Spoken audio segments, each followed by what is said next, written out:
On a une logique assez simple, c'est que quand l'État met 1 euro, la région met 1 euro, ou quand la région met 1 euro, l'État met 1 euro.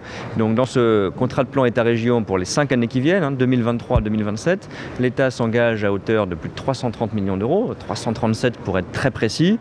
La région s'est engagée sur un même montant. Et puis il y aura des discussions, puisqu'un contrat de plan c'est entre l'État et la région, mais aussi avec d'autres collectivités.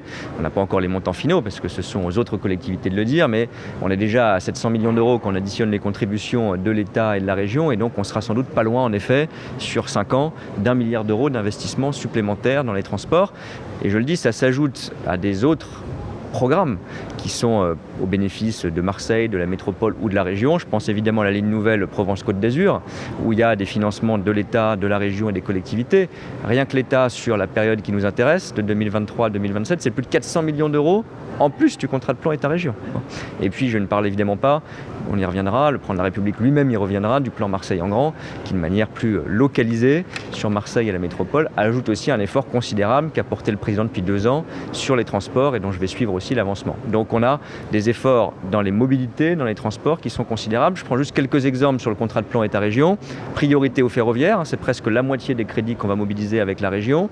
Un exemple, celui de la Côte Bleue, le train de la Côte Bleue, c'est pour l'État presque 40 millions d'investissements sur la période qui vient, et on a déjà mobilisé presque 50 millions d'euros sur la période précédente entre 2015 et 2022.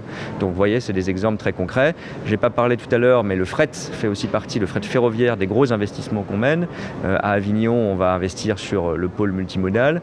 C'est aussi une attente très forte à Miramas, une gare de triage essentielle. L'État mobilise là aussi plusieurs dizaines de millions d'euros en complément des investissements déjà réalisés dans les années qui viennent.